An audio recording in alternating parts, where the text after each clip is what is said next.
I'm Julia Buckley and I'm really pleased and honoured to be part of Siobhan's True Face project. It was just so exciting to be featured in the book, and now I'm even more excited that she's asked me for an interview for the website too.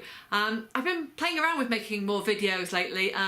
Just to give you a quick bit of background, I'm the author of a book called The Fat Burn Revolution, and I'm a fitness trainer, and so I've been making more fitness videos for YouTube, but also I've been doing more things like this really, where I'm talking to camera. So I thought it might be a good medium for me to do the interview today. And also one of the things, one facet that I wanted to add to this is that I'm doing it with no makeup on. I went out this morning, we've been out for the morning, and then I just thought I'd come in and make the video as I am, because I think that it's kind of what True Face is all about, isn't it? You know, it's nice to wear makeup and it's nice to look our best, and you know, I love all that too, but sometimes you just want to put yourself out there as you are, and I think that's important, you know, and I think that's something that Siobhan touches on in the book quite a bit, is that, you know, the problem with always putting on a face and putting on a front, it can be nice sometimes and it can be fun to do, but if you do that all the time, it breeds a sort of fear, doesn't it? Because people haven't seen you as you really are, and that's going to make you insecure because you're not sure whether they're going to accept you as you really are. But more often than not, the beauty of it is that the more authentic we are, the more people warm to us. So yeah, hopefully you guys will warm to me today. So I've got the questions, I've printed them out, but I've deliberately not really looked at them because I wanted this to be from the heart. So I'm just going to read through as we go. So excuse me if I stumble and bumble and take a few more minutes to think. I'm going to try and edit this video as little as possible. If I can, I'll do the whole thing without an edit. But there are a fair few questions here, so let's crack on. So the first question Siobhan's asked me is this: tell us a bit about what you were like as a child. What were your favourite games and pastimes? What were your favourite places? And what did you dream of being and doing when you were growing up? Wow, we're going deep from the start, eh, Siobhan? As a child, you know, you've got a memory of who you are as a child, and it's the memory you formed as that child. So I think a lot of kids, we don't have a lot of self-awareness when we're children. So I'm finding this a little bit of a tricky one to answer. I feel like I was quite quiet, you know, which is probably be a bit strange to people who know me now because I'm really quite out there. But I think at heart I am still an introvert.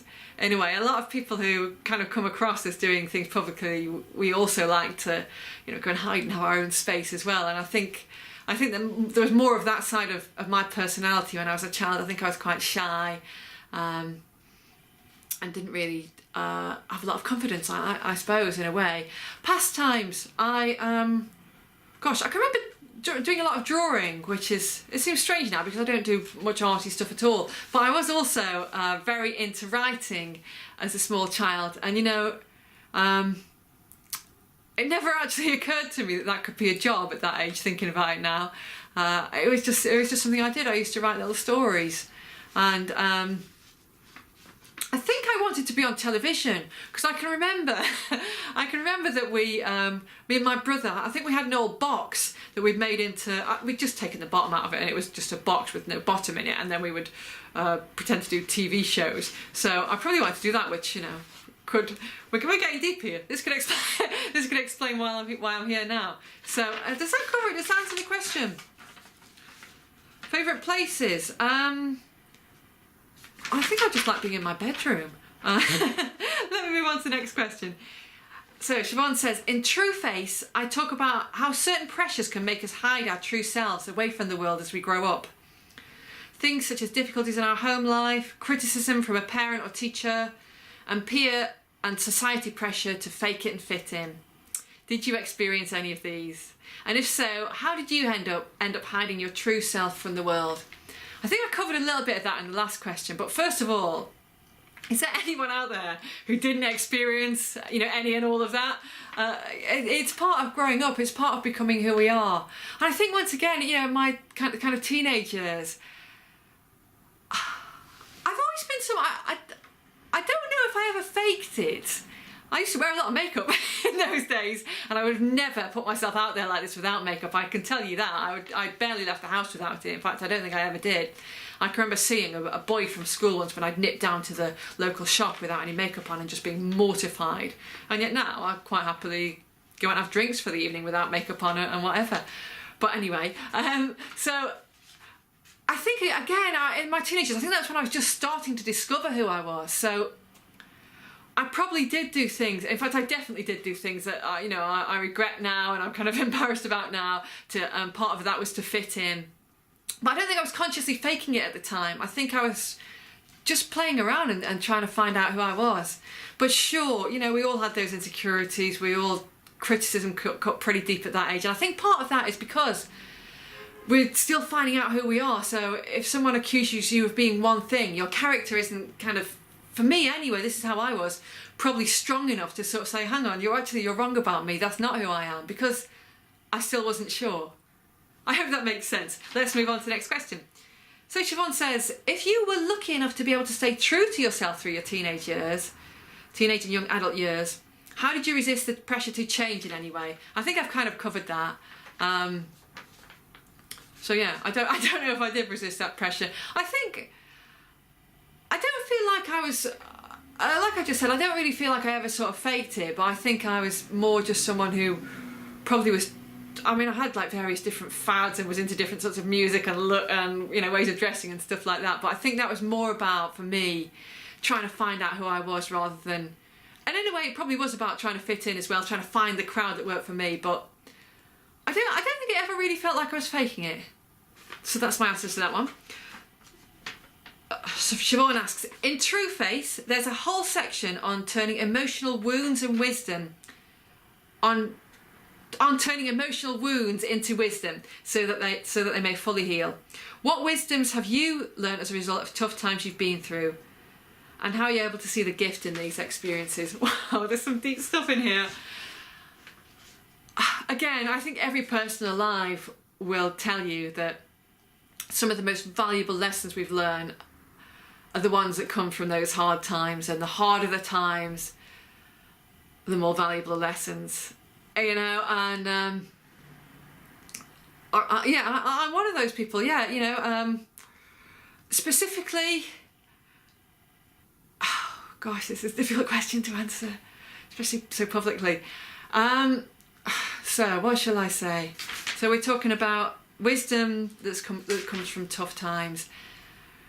I don't even know where to start. It's just probably pretty much everything I've got that has given me any sort of success I've had today has come from tough times. And it's hard to remember when you're going through tough times, whether that's an emotional experience, whether it's to do with a relationship, whether it's to do with work, studying, health, whatever. It's hard to imagine at that time that anything good could possibly come of it. But there's story after story after story, and I'm sure you'll come across many of them in these interviews for Siobhan's website and in the book True Face. Those experiences they're what shape us, they're what make us who we are, and they're what make us stronger, and they're where we learn. And it's those dark times that really shape us and push us on to achieve more. Sorry, that's a bit of a waffly answer. I'll come back to that one if I can think of a better thing to say as we go on. But let's get on to the next question. What are you most proud of achieving and why? Oh, lovely question. I can answer this one. So, for me, my first book came out last year, which is called The Fat Burn Revolution, and this was a book which was it was a book mainly about helping people discover the benefits of exercise. It was giving people an exercise program that they could do at home, which was really important to me because when I was growing up, at school, PE was it was a really big thing actually. I wrote about this in the first chapter of the book. It became almost like a phobia, and I found I found school sports a humiliating experience. I was the person who always, I don't know if they still do this now, I really hope that schools don't still do the thing where they pick out a couple of the most sporty kids and they stand at the front of the gym hall and then they get to pick the teams. So young people, you might not have ever experienced this, but that's what they do. So the two sportiest, fittest people in the gym class would get to stand at the front, and I don't know, say we were playing netball, that would be the two team leaders, and then we'd all sit there like this, and they'd go, I want so-and-so, you know, I want Jane, I want Emma, I want Mary on my team, and they'd take it in turns picking. And if you were one of the last few, and I was quite often the very last to get picked, you know, you'd be sitting on one side of the hall while all the people who'd been picked would be sitting on the other. And it just seems inhuman that adults, you know, not only sanctioned this, but encouraged it at the time. So yeah, and then I think from that it kind of just snowballed, and I was kind of quite a rebellious teenager. So in the end, I'd be like, well, I don't want to do it anyway. I refused to do that class, and I would skive off school. I would do, you know, I would rather take the punishment.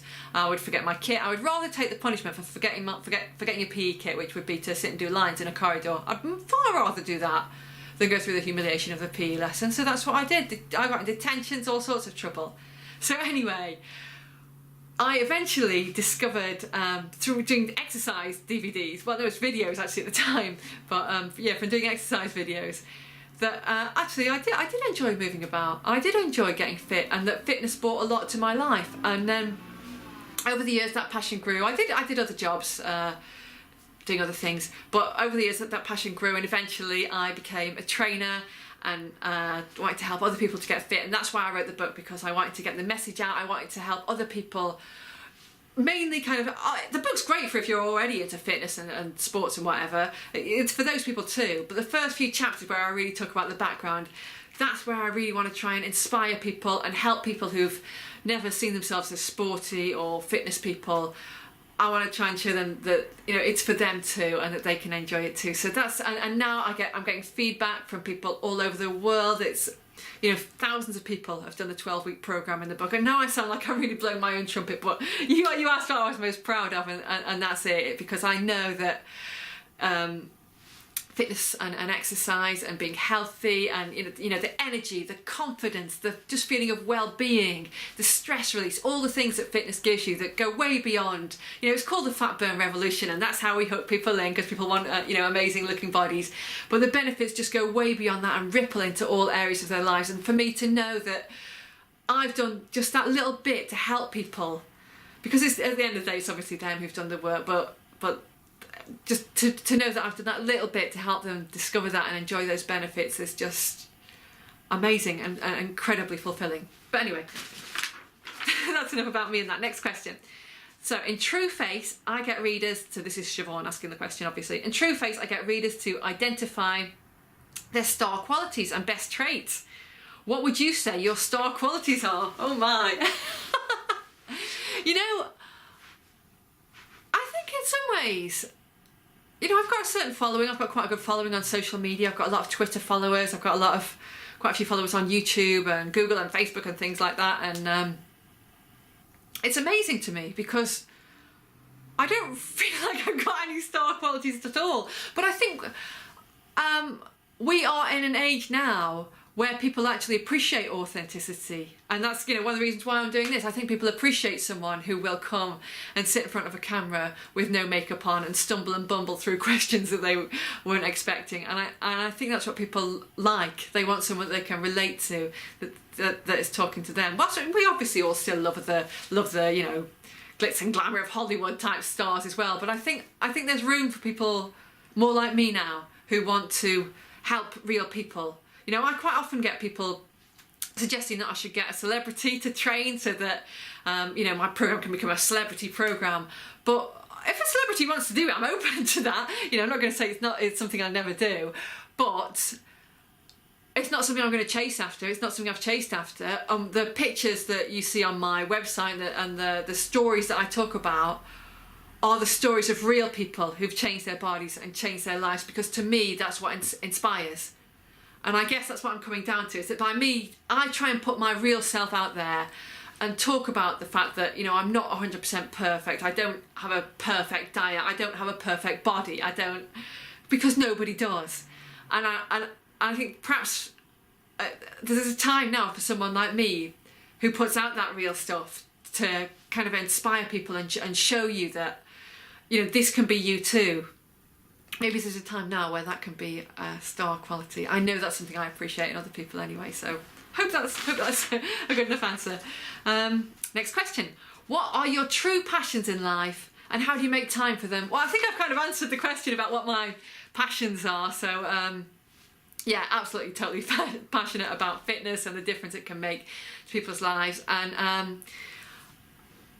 I suppose, I mean, for me now, it's not so difficult for me to make time for it, because although I'm busy doing lots of other things, you know, I run a members website, I do loads of stuff online, I'm writing my next book and stuff like that. I can very easily justify making time to do my training a priority as part of my work. So that's not, that pressure isn't the same for me as it is for other people fitting exercise in. But however, you know, I work full time, doing busy media jobs, sometimes with long commutes for years and years and years. So I know, you know, I can still remember very well how hard it can be to fit any sort of hobby or passion in alongside your work. So, but you know, if you value it, if you really want it, if it's a priority in your life, you will make time for it.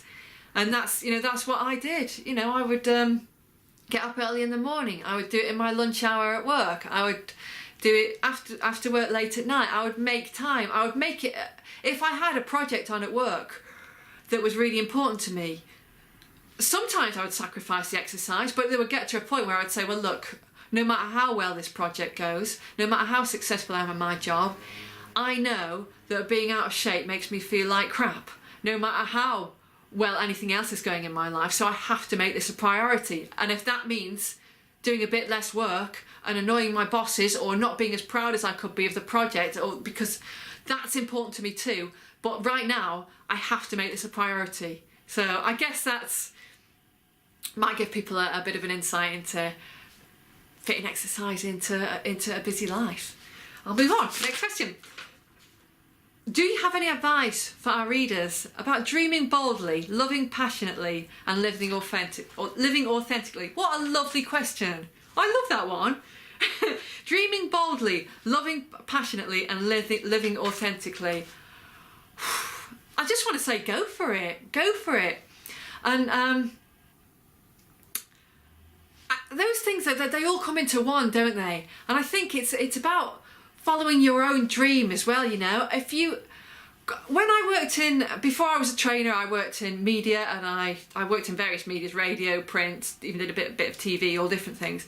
And I would quite often get people sort of saying to me, oh, how did you get into that? I really want to get into that. And sometimes I would give them quite a lot of coaching and background, and they never really took action. And it happens again now as a trainer. People quite often say, oh, I love doing exercise, I'd like to be a trainer like you. How did you do it? And I'll give them you know, some advice on what I did, and they don't follow through. And I think a lot of the time the reason is because this is my dream. You know, those jobs were my dream. That was what I wanted to do. And you know, they see someone else doing something and they're enjoying it. They think it looks kind of fun, and I've done it myself. You know, we all do it. But if you really want to do it, you'll take action. And I think that's part of it. Find the thing, and it doesn't have to be the thing that everybody else. Don't chase anyone else's dream, I suppose is my message in this one. Don't go after the thing that's going to make other people think that you're doing great in life, or that, you know, quite often even the thing that your parents or family or teachers or whoever wants you to do. You go after the thing that's going to fulfill you, that's going to make you feel like you're making a difference in life, that's going to make you feel like you're following your true purpose. And, you know,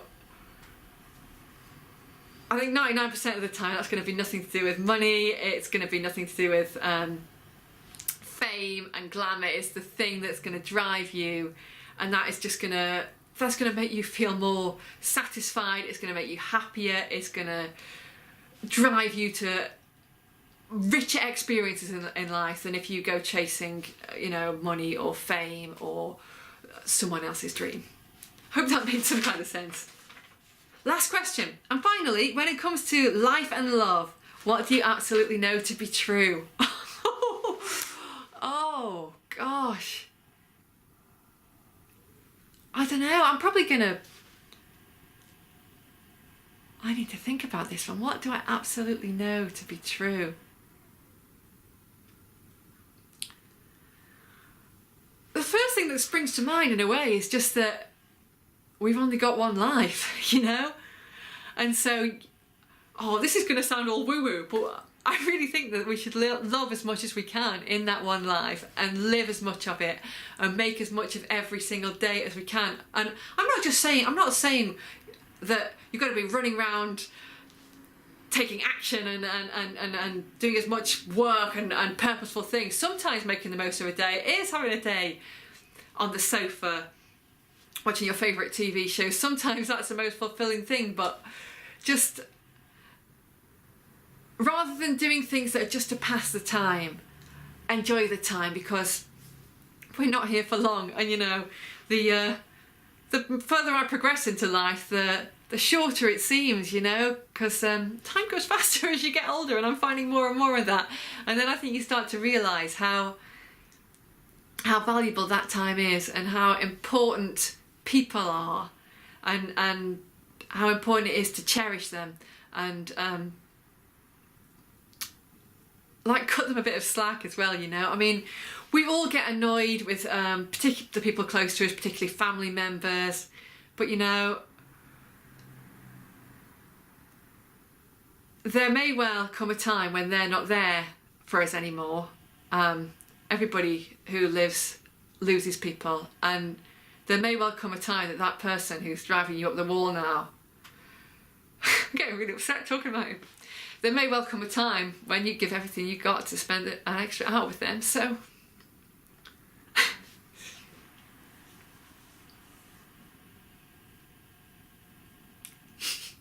feel ridiculous. Yeah, there'll be those people in your life who annoy you, who are close to you. There may well come a time when they're gone and you give everything you've got to spend some extra time with them. So kind of remember that. I'm gonna have to close. Guys, it's been an absolute pleasure talking to you. I'm sorry about that. Please don't think I'm pathetic. I hope you've gained something from sharing this with me today. It's been an absolute pleasure. And Siobhan, I just want to congratulate you on such an amazing project. It's touched me already, as you can see, and I know you're going to touch so many lives, and it's great to know you, and I can tell this is a book that's going to make a huge difference and put something really positive out there in the world, and we need more people doing the same, and I hope you'll inspire young people to go out and do that. So cheers guys, see you again.